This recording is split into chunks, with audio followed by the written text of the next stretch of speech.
함께 묵상할 말씀은 마태복음 17장입니다. 마태복음 17장. 엿새 후에 예수께서 베드로와 야고보와 그 형제 요한을 데리시고 따로 높은 산에 올라가셨더니 그들 앞에서 변형되사 그 얼굴이 해같이 빛나며 옷이 빛과 같이 희어졌더라. 그때 모세와 엘리야가 예수와 더불어 말하는 것이 그들에게 보이거늘 베드로가 예수께 여쭈어 이르되 주여 우리가 여기 있는 것이 좋사오니 만일 주께서 원하시면 내가 여기서 초막 셋을 짓되 하나는 주님을 위하여 하나는 모세를 위하여 하나는 엘리야를 위하여 하리이다. 말할 때 호련히 빛난 구름이 그들을 덮으며 구름 속에서 소리가 나서 이르시되 이는 내 사랑하는 아들이요 내 기뻐하는 자니 너희는 그의 말을 들으라 하시는지라.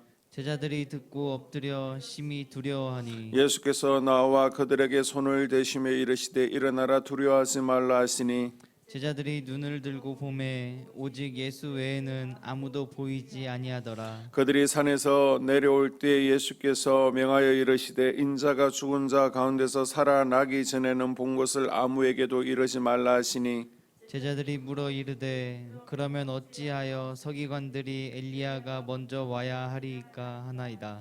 예수께서 대답하여 이르시되 엘리야가 과연 먼저 와서 모든 일을 회복하리라. 내가 너희에게 말하노니 엘리야가 이미 왔을 때 사람들이 알지 못하고 임의로 대우하였도다. 인자도 이와 같이 그들의 고난을 받으리라 하시니 그제서야 제자들이 예수께서 말씀하신 것이 세례 요한인 줄을 깨달으니라. 그들이 무리에게 이르매 한 사람이 예수께 와서 꿇어 엎드려 이르되 주여 내 아들을 불쌍히 여기소서. 그가 간질로 심히 고생하여 자주 불에도 넘어지며 물에도 넘어지는지라. 내가 주의 제자들에게 데리고 왔으나 능히 고치지 못하이더이다. 예수께서 대답하여 이르시되 믿음이 없고 패역한 세대여 내가 얼마나 너희와 함께 있으며 얼마나 너희에게 참으리요 그를 이리로 데려오라 하시니라. 이에 예수께서 꾸짖으시니 귀신이 나가고 아이가 그때부터 나으니라. 이때 제자들이 조용히 예수께 나와 이르되 우리는 어찌하여 쫓아내지 못하였나이까. 이르시되 너희 믿음이 작은 까닭이니라. 진실로 너희에게 이르노니 만일 너희에게 믿음이 겨자씨 한 알만큼이 있어도 이 산을 명하여 여기서 저기로 옮겨지라 하면 옮겨질 것이요 또 너희가 못할 것이 없으리라. 갈릴리에 모일 때 예수께서 제자들에게 이르시되 인자가 장차 사람들이 손에 넘겨져 죽임을 당하고 제3일에 살아나리라 하시니 제자들이 매우 근심하더라. 가버나움에 이르니 반세겔 받는 자들이 베드로에게 나와 이르되 너희 선생은 반세겔을 내지 아니하느냐. 이르되 내신다 하고 집에 들어가니 예수께서 먼저 이르시되 시몬아 내 생각은 어떠하냐. 세상 임금들이 누구에게 관세와 국세를 받느냐. 자기 아들에게냐 타인에게냐. 베드로가 이르되 타인에게니이다. 예수께서 이르시되 그렇다면 아들들은 세를 면하리라. 그러나 우리가 그들이 실족하지 않게 하기 위하여 내가 바다에 가서 낚시를 던져 먼저 오르는 고기를 가져 입을 열면 돈 한 세겔을 얻을 것이니 가져다가 나와 너를 위하여 주라 하시니라. 아멘. 아멘. 오늘은 마태복음 17장입니다. 예수님께서 베드로와 야고보, 요한을 데리시고 따로 높은 산으로 올라가십니다. 산에서 제자들은 신령한 은혜를 경험하게 되는데요. 변한 예수님의 모습을 보게 되었고 1500년 전에 살았던 구약시대의 모세 그리고 900년 전에 살았던 엘리야가 예수님과 서로 이렇게 대하는 모습을 보고 들었습니다. 변화산에 예수님과 함께 나타났던 모세는 율법을 대표하죠. 그리고 엘리야는 선지자를 대표하고 있습니다. 구약의 율법과 또 예언들을 성취시키기 위해서 예수님께서 이 땅에 오신 메시아라는 것을 이 변화산 사건이 상징적으로 보여주고 있는 것입니다. 또한 이 세 제자는요 하나님의 음성을 육성으로 육신의 귀로 들을 수 있는 놀라운 은혜를 체험하게 됩니다. 성경에 보게 되면 많은 역사들이 산에서 일어난 것을 우리가 볼 수 있습니다. 모세가 시내산에서 하나님의 임재를 경험하고 하나님을 만난 후에 이스라엘 백성들을 인도하게 되죠. 그리고 시내산에서 또 하나님의 율법을 받게 됩니다. 이스라엘이 가나안 땅을 정복한 후에 이제 솔로몬 시대에 산에다가 예루살렘 성전을 건축을 하게 되고요. 그곳에 하나님께서 임재하시게 됩니다. 예수님께서도 시간 나실 때마다 산에 올라가서 기도를 하셨고요. 또 산에서 십자가에 못 박혀 죽으셨습니다. 신령한 은혜가 반드시 산에 있는 것은 아니지만은 특별히 산에서 신령한 은혜를 경험한 것을 성경을 통해서 또 우리 초대 기독교 역사를 통해서 우리가 알 수 있습니다. 세상과 단절된 산에서 하나님의 신령한 은혜를 경험한 것은 영적으로 지금의 변화산은 바로 성전입니다. 성전이 산으로 비유되어지는데요. 주의 성전에서 또 하나님을 경험하는 은혜가 있기를 주의 이름으로 축복합니다. 누가복음 9장 29절에서는 기도하실 때 용모가 변화되었다. 그 옷이 휘어져 광채가 났다라고 기록하고 있습니다. 제자들이 지금까지 알고 있던 예수님의 모습과는 다른 변화된 예수님의 모습, 그 모습은요 재림 때의 모습이고 또 하늘나라에서 천상에서의 모습이었습니다.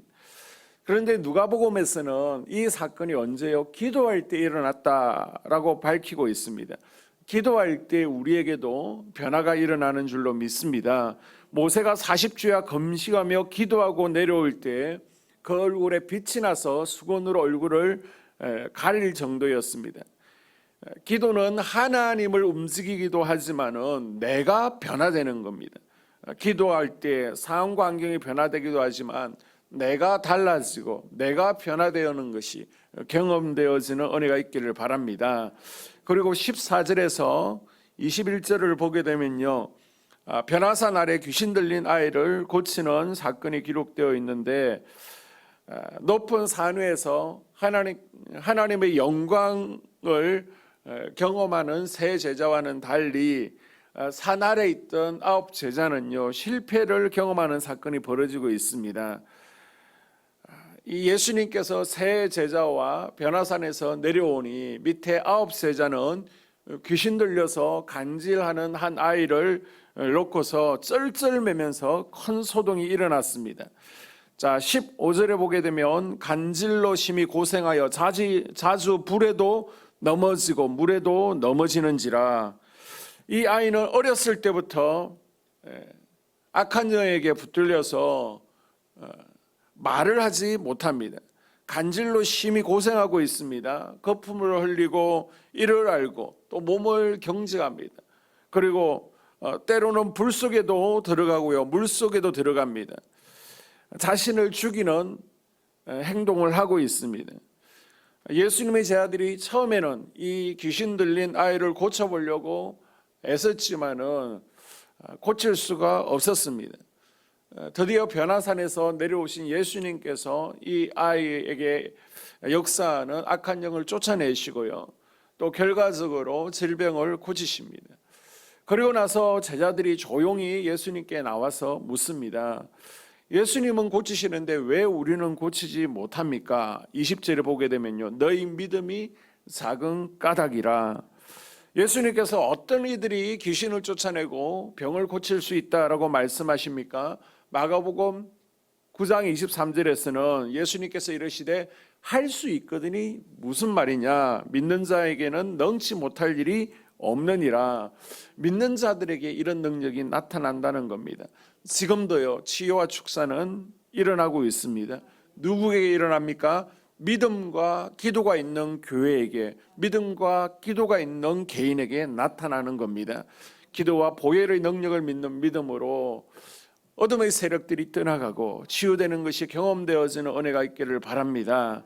그리고 22절에서 23절에서는 예수님께서 죽음과 부활을 다시 한번 제자들에게 알려주시고요, 24절에서 마지막 27절까지는 성전세를 예수님도 내야 되는지 그것에 대해서 말씀하고 있습니다. 성전을 관리 유지하기 위해서 또 예배를 위해서 20세 이상의 유대 남자들은 1년에 한 번 반세겔의 성전세를 내었습니다.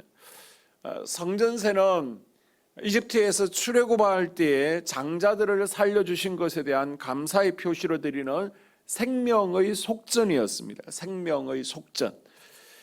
하나님께서는 장자들은 이제 내 것이다, 죽어야 되는 것을 살려주었으니 장자는 내게 바쳐야 된다라고 하셨는데 대신 레위인들이 바쳐지게 되죠. 이스라엘 모든 성인들은 대신 매년 성전에다가 반세겔을 내므로서 이제 장자 바치는 것을 대신하게 되었습니다. 그 역할을 레위인들이 하게 된 것입니다. 자, 이제 아마 예수님께서 가버나움 베드로의 집에 계셨던 것 같아요. 이 가버나움의 세금 징수원들이 베드로에게 너희 선생은 왜 세금을 내지 않느냐라고 공격을 합니다. 베드로가 이제 집으로 오게 됩니다. 예수님께서는 기다렸다는 듯이 베드로에게 네 생각은 어떠하냐, 임금의 자녀들이 세금을 내는 것이 합당하냐 합당하지 않냐라고 물어보게 됩니다. 왕이신 아버지가 왕의 자녀에게 세금을 받지 않는 것처럼 예수님께서는 이 성전세는 내 아버지의 집을 세우기 위한 세금이다. 그러니 그분의 왕의 아들인 나에게 세금이 부과되어서는 안 된다. 나는 세금 면제다라고 말씀하시는 것입니다. 예수님은 하나님의 아들이시기 때문에 성전의 주인 되심으로 성전세를 납부하실 필요가 없다라고 분명히 말씀하십니다. 그럼에도 불구하고 예수님께서는 불필요한 오해와 갈등을 줄이기 위해서 세금을 내라고 말씀하시죠. 베드로에게 저 바닷가에 가면 물고기 한 마리 입에서 한 세겔이 있을 것이다. 그것을 나와 너를 위해서 성전세로 내라라고 말씀하십니다. 예수님은요, 죄가 없으신 분이시고 하나님의 아들이시고 대제사장으로 오셨기 때문에 하나님 앞에 생명의 속전을 드릴 필요가 없었습니다. 그러나 우리를 대신해서 세상의 죄를 짊어지시고 십자가 위에서 생명의 속전을 들으셨습니다. 누구를 위해서요? 나를 위한 속전이었습니다. 주님 자신을 위해서는 필요가 없었지만은 나 때문에 들으신 것입니다. 그 하나님께 또 감사할 수 있는 하루가 될 수 있기를 주님의 이름으로 축복합니다.